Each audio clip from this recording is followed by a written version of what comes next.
বলেছিলাম যে সকালে সরস্বতী পুজো সেলিব্রেট করছি আর বিকেলে করব শ্বশুর শাশুড়ি অ্যানিভার্সারি সেলিব্রেট।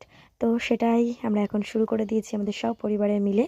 আর এই যে আমার মেয়ে সেজে গুজে রেডি হয়েছে, মানে আমার শ্বশুর শাশুড়ি বিবাহবার্ষিকী সেলিব্রেট করবে বলে। আর একটু লেট হয়ে গেল, একটু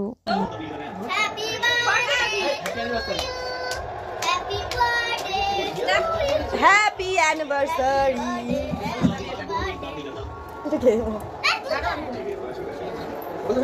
এইদিকে আমাদের অনুষ্ঠান জমে উঠেছে, আমরা সকাল থেকে খুব এনজয় করছি। ও বাবা, দেখেছো শ্বশুর শাশুড়িকে খাইয়ে দিল পুরো টুলু লাভ।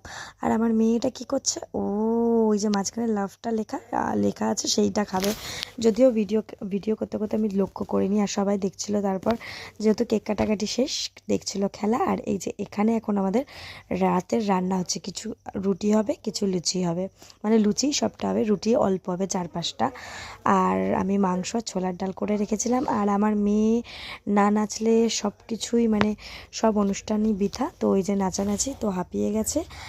আর এটা ছিল দুটো আমি একসাথে ভিডিও করেছি। এটা ছিল সরস্বতী পুজোর মানে সেই দিনকের পরের দিন আমরা গেছিলাম তালতলায়। যেতে যেতে রাত হয়ে গেছিলো। আর বাদ বাকিটা সব ইতিহাস।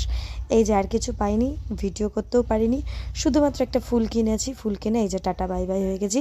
অনেকটা হেঁটে এসছি মাঝখানে, কিন্তু আমাদের ফিরতে হলো। তারপর বাড়িতে গিয়ে একটু হাত মুখ ধুয়ে শাশুড়িকে নিয়ে চলে এসেছি একটু মানে আমাদের পেট ভোজন, মানে পেটটাকে ভরানোর জন্যে, মানে ভুড়িভোজ করার জন্য। বিরিয়ানিটা দেখে কি লোভ লাগছে এখনই।